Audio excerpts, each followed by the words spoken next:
Have you ever wondered how secrets from the past could shape a nation's future? Picture this. In early August 2025, Ghislaine Maxwell, Jeffrey Epstein's convicted accomplice in child sex trafficking, was quietly transferred to a low-security prison in Texas, just days after a two-day meeting with Deputy Attorney General Todd Blanche under Donald Trump's administration. This isn't an isolated event. It ties directly to an urgent FBI operation in March 2025, where over 1,000 agents, led by Director Kash Patel, worked around the clock for 2 weeks to review more than 100,000 Epstein-related documents. According to Bloomberg, Donald Trump's name was redacted multiple times in these files for privacy reasons, despite his long-standing social ties with Epstein in New York and Palm Beach. Here's the troubling part. This isn't just about an old friendship from the 1980s. It's about transparency in America's justice system today, as Donald Trump returns to the White House. Decisions like redacting his name from Epstein's files or Maxwell's meeting with Blanche raise a critical question. Is this a cover-up or a legitimate effort to protect privacy? Victims like Virginia Giuffre, recruited at Trump's Mar-a-Lago, feel dehumanized when Trump describes her as being stolen like property. And with Miami Herald reports confirming Epstein remained a Mar-a-Lago member until 2007, a year after his 2006 Florida arrest, the timeline of their relationship demands scrutiny. Today, we'll dive deep from the detailed timeline of Donald Trump and Epstein's connection to analyzing DOJ and FBI evidence, countering opposing claims, and exploring the impact on public trust. This is what you need to know to form your own conclusions. If you're an American aged 45-65, concerned about national security and leadership like Donald Trump's, this video is for you. Hit like, subscribe, and turn on notifications now to stay informed. Let's uncover the truth behind these headlines because justice doesn't wait. Who were Donald Trump and Jeffrey Epstein to each other, and why does their history matter today? The story begins in the late 1980s when Donald Trump, a rising real estate mogul, and Jeffrey Epstein, a shadowy financier, crossed paths at exclusive social events in New York City and Palm Beach, Florida. By the 1990s, their friendship was well documented. A 2002 New York Magazine interview captures Donald Trump praising Epstein, calling him a terrific guy who likes beautiful women as much as I do, and many of them are on the younger side. This quote, verified by NBC News, sets the stage for a relationship that spanned over 15 years centered around Mar-a-Lago, Trump's private club in Palm Beach where Epstein was a frequent guest. According to the Miami Herald, Epstein remained a paying member of Mar-a-Lago until 2007, a year after his 2006 arrest in Florida for soliciting prostitution from a minor. Donald Trump has claimed he banned Epstein from the club around 2004 or 2005 after an incident involving a young female member, stating, "I told him, we don't want you taking our people." But the Miami Herald's reporting contradicts this, showing Epstein's membership persisted, raising questions about when or if Trump truly cut ties. Why would a convicted predator remain a member of Donald Trump's elite club after such serious allegations? Then there's the story of Virginia Giuffre, a survivor who alleges she was recruited by Ghislaine Maxwell in 2000 to work at Mar-a-Lago's spa, only to be drawn into Epstein's trafficking network. In a 2020 interview with Netflix's Filthy Rich, Giuffre described being preyed upon at Trump's property, a claim that hits hard when you hear Donald Trump refer to her as stolen in a 2025 press conference, as if she were property rather than a person. "Here's the thing," Giuffre said, her voice breaking. "I wasn't stolen. I was targeted by a predator." That dehumanizing language from Trump isn't just careless. It's a gut punch to survivors. These events paint a picture of a long, complex relationship between Donald Trump and Epstein, one that didn't end as cleanly as claimed. The 2007 membership record suggests either negligence or a reluctance to fully sever ties, which matters because it challenges Trump's narrative of distancing himself from a creep. The question isn't just about friendship, it's about accountability. If Donald Trump knew about Epstein's behavior, as Giuffre's recruitment at Mar-a-Lago suggests, why wasn't more done to protect vulnerable young women? And why does this matter now? Because as president in 2025, Donald Trump oversees the DOJ and FBI, agencies handling Epstein's files. Can we trust the system to prioritize survivors over powerful figures? This brings us to the next piece of the puzzle: how those files are being handled today and what's being hidden. Now, let's talk about what's happening in 2025. In March, FBI Director Kash Patel ordered 1,000 agents to review over 100,000 Epstein-related documents in a 2-week round-the-clock operation.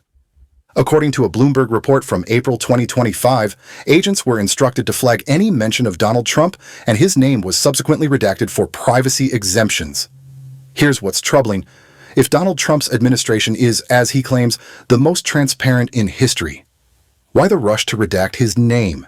The New York Times notes that redactions are standard to protect unrelated individuals, but the scale of this effort, 1,000 agents, 24-hour shifts, feels excessive for routine privacy concerns. Then there's Ghislaine Maxwell's prison transfer. In early August 2025, Maxwell, serving a 20-year sentence for sex trafficking, was moved to a low-security facility in Bryan, Texas, just days after a 2-day meeting with Deputy Attorney General Todd Blanche in Tallahassee. Blanche, a former lawyer for Donald Trump, met Maxwell for 9 hours, per DOJ records cited by Reuters. The timing is striking. Maxwell, convicted of enabling Epstein's crimes, gets a cushier prison setting after meeting a high-ranking official tied to Trump. The original video we analyzed claims this suggests a deal, but no public evidence confirms Maxwell provided testimony or cooperation leading to prosecutions. DOJ guidelines, as explained in a 2023 DOJ manual, allow benefits like sentence reductions for cooperating witnesses, but only after rigorous vetting and tangible results. Maxwell's transfer, without clear documentation of cooperation, raises eyebrows. The FBI's redactions and Maxwell's transfer fuel suspicion, but we must be cautious. The FBI's actions could reflect standard protocol to protect non-criminal individuals, as ABC News reported in 2025, noting no client list was found in Epstein's files.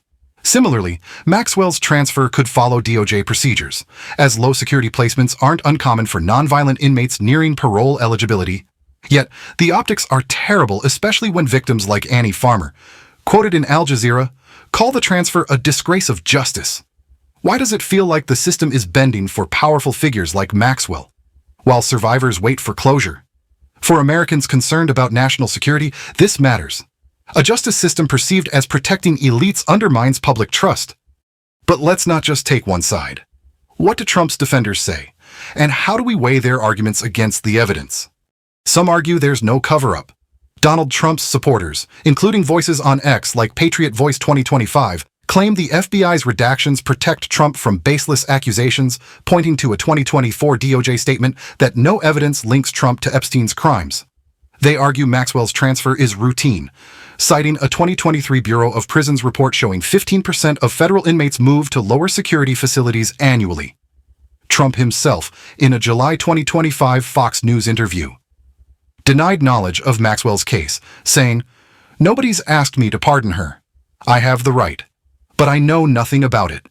His team insists he cut ties with Epstein long before the 2006 arrest, and any mention in the files is incidental, not incriminating.